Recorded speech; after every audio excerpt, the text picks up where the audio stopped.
ছোট্ট বন্ধুরা, সকলেই কেমন আছো? আশা করছি সকলেই খুব ভালো আছো। আমিও ভালো আছি। তোমরা তো জানোই আমাদের এই এসো পড়ি চ্যানেলে আমরা পড়াশোনার ভিডিও আপলোড করি বিভিন্ন শ্রেণীভিত্তিক। তো এর পাশাপাশি আমরা একটা প্লে লিস্ট করেছি যেটাতে আমরা গল্প, মাঝে মাঝে গল্পের ভিডিও দিব, গল্প কথা। সেই প্লে লিস্টের নাম থাকবে গল্প কথা। তো এই সিরিজে আজকে আমরা প্রথম ভিডিওটি দিচ্ছি। আজকে আমরা একটি গল্প বলবো, আশা করছি তোমরা সবাই খুব উপভোগ করতে পারবে গল্পটি। তাহলে চলো শুরু করি এই সিরিজের আমাদের প্রথম পর্বটি। আমাদের আজকের গল্পের নাম একটি বোকা কুমির। তার মানে কুমির তো তোমরা সবাই চিনো। সে সাধারণত জলে থাকে, মাঝে মাঝে একটু মাটিতে বা ডাঙ্গায় উঠে বিশ্রাম নেয়, আবার জলে চলে যায়।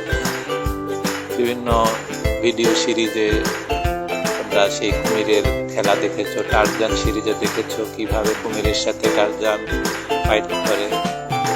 তো সেই রকমই এক কুমিরের গল্প আজকে আমরা করব। গল্পের নাম বোকা কুমির, একটি বোকা কুমির। তাহলে চলো গল্পটি শুরু করি। অনেক অনেক দিন আগের কথা। এক জলাশয়ে একটি কুমির ও কাকড়া বাস করত। আচ্ছা, এখানে আমরা বুঝতে পেরেছি যে কুমির যেহেতু জলে থাকে, তাহলে সেই জলাশয়ে কুমিরের পাশাপাশি আরো একটি প্রাণী ছিল, তার নাম কাকড়া। তাহলে গল্পে আমরা এটা দুইটা চরিত্র পেয়ে গেলাম, এদেরকে নিয়েই গল্পটি চলতে থাকবে। তাহলে সেই জলাশয়ে আছে একটি কুমির ও কাকড়া। তারা ছিল খুব ভালো বন্ধু। বাহ, কুমিরের সাথে কাকড়ার আবার খুব ভালো বন্ধুত্ব ছিল। ঠিক আছে, খুব ভালো কথা। এরপরে চলো আমরা শুনি। গভীর বনের ঠিক মাঝখানে ছিল সেই জলাশয়টি। তার মানে একটি গভীর বন ছিল, কেমন বিশাল বড় একটি বন, এবং সেই বনের মাঝামাঝি জায়গায় ছিল এই জলাশয়টি, অর্থাৎ একটি পুকুরের মতো বা একটি লেকের মতো কেমন সেই জলাশয়টি। সেখানে মাছের কোনো অভাব ছিল না। আচ্ছা, সেই জলাশয়ে ছিল প্রচুর মাছ। কেমন শুধু যে কুমির আর কাকড়া ছিল তাই নয়, সেখানে কিন্তু অনেক ধরনের মাছও ছিল। আচ্ছা, তাহলে চলো আমরা পরবর্তী অংশটি করি।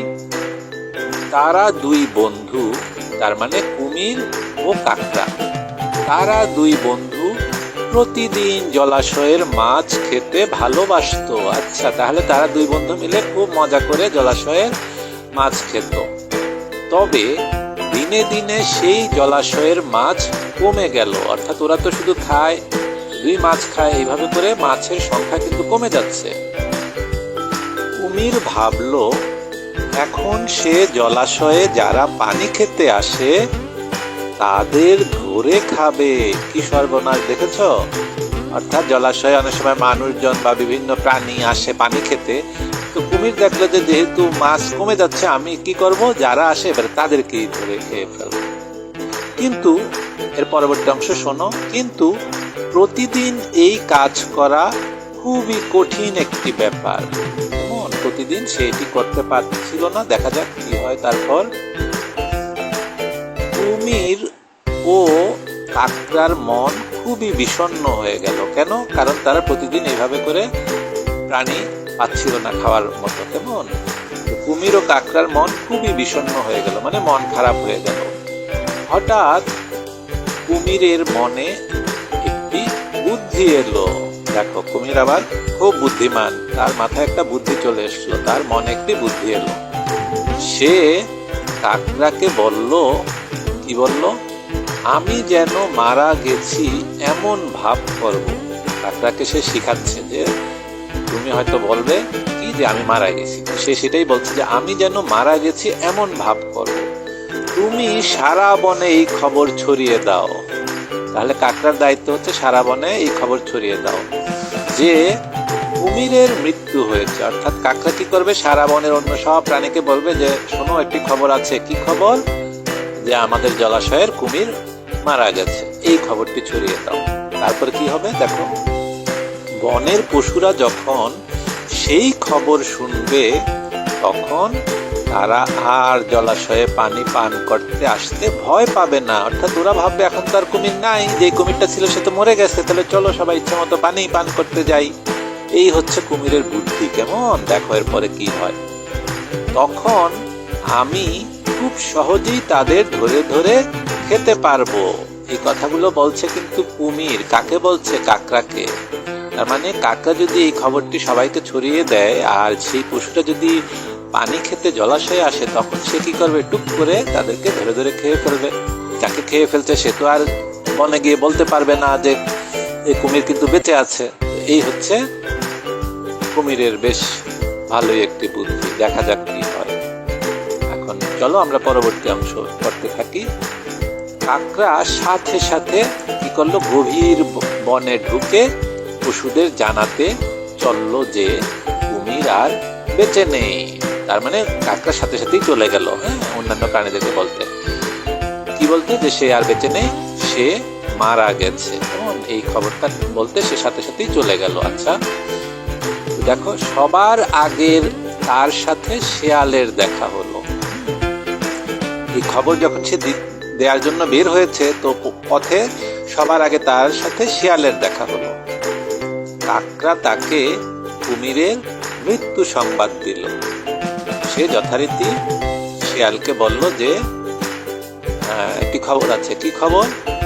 যে এই যে সে বলছে, কি বলছে এখানে আছে। সে বলল, মানে কাকড়া বলল, বন্ধু এটা কি খুব ভালো একটা খবর? আচ্ছা না, সে যখন কাকড়া যখন শিয়ালকে কুমিরের মৃত্যু সংবাদ দিল, তখন শিয়াল বলছে যে বন্ধু এটা কি খুব ভালো একটি খবর?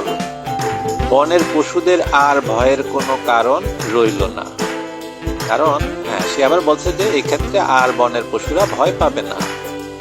এইভাবে দুই বন্ধু বা শিয়াল আর কাকড়া এরা আলাপ করছিল এই কুমিরের বিষয়ে। দেখো এই যে কত সুন্দর ছবি, বর্ণিল ছবি। সেখানে যে কুমিরকে দেখা যাচ্ছে সে মাছ ধরে ধরে জলাশয় থেকে গপাগপ করে খেয়ে ফেলছে। কেমন, এটা আমাদের একটা সুন্দর কালারফুল ছবি। দেখো মাছেরা লাফালাফি করছে সেই জলাশয়ে।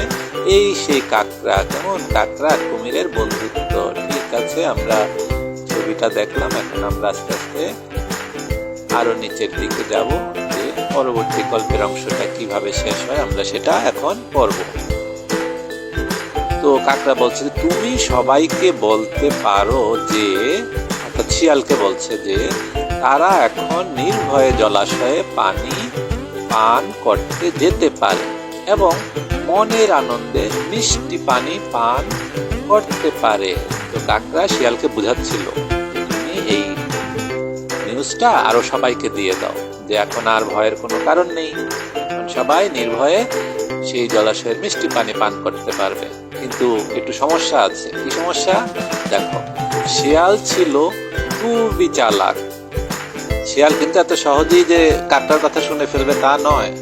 তো শিয়াল কি বলছে দেখো, সে বলল, আহা বেচারা কুমির, তোমরা সবাই চলো আমার সাথে কুমিরের মৃতদেহ দেখে আসি।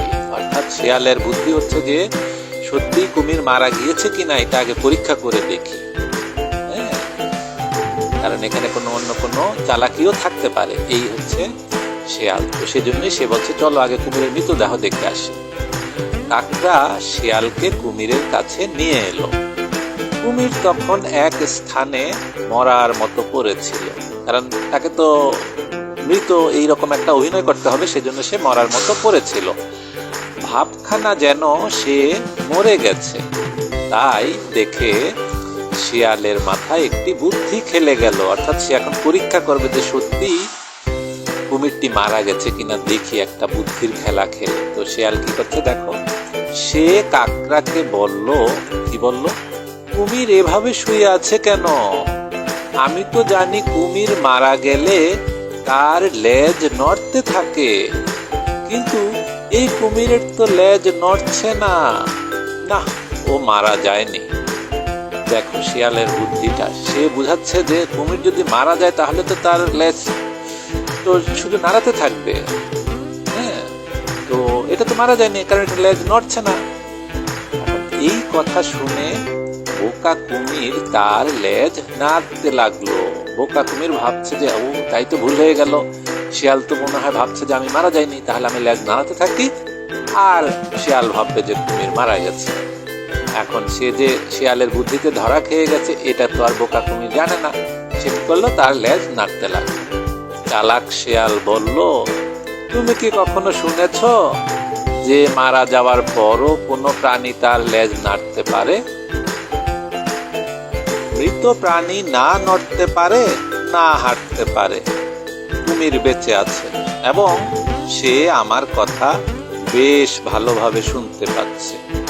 হা হা হা, কুমির, তুমি আমার সাথে চালাকি করতে চেয়েছ, কিন্তু আমি তোমার মতো বোকা না। এই কথা বলে চালাক সেই শিয়াল এক ছুটে ফিরে গেল বনে। দেখেছ কি অবস্থা? সে ফিরে গিয়ে বনের সব প্রাণীদের কাছে কুমিরের চালাকির কথা বলল। দুই বন্ধু চালাক শিয়ালের বুদ্ধির কাছে পরাজিত হলো। দুই বন্ধু মানে সেই কাকড়া আর কুমির কিন্তু শিয়ালের বুদ্ধির কাছে পরাজিত হলো। এবং শিয়াল কিন্তু একটা ভালো কাজ করেছে, সে অন্য প্রাণীদেরকে কিন্তু বলে দিয়েছে যে কুমির এরকম এরকম চালাকি করেছে, খবরদার তোমরা যেও না। এই সুন্দর একটি গল্প আমরা শিখলাম। এখানে পরোপকারীর একটা ভূমিকায় শিয়ালকে দেখতে পেয়েছি, আর বোকা কুমিরের বুদ্ধি কাজে লাগে নাই সেটাও আমরা দেখলাম। তো এখানে আবার খুব সুন্দর একটা ছবি দেখতে পাচ্ছি। এই যে দেখো, শিয়াল বসে আছে আর এখানে কাকড়া আর কুমির তারা তাদের বুদ্ধিতে পরাজিত হয়ে এই যে দেখো আবার আজকে করে চলে যাচ্ছে যে না আর হলো না। এইভাবে করে আমাদের এই গল্পটি শেষ হয়ে গেল। তাহলে আমরা পরবর্তী পর্বে আবার একটি নতুন গল্প নিয়ে আসবো। সে পর্যন্ত সবাই তোমরা খুব ভালো থেকো। আল্লাহ হাফেজ।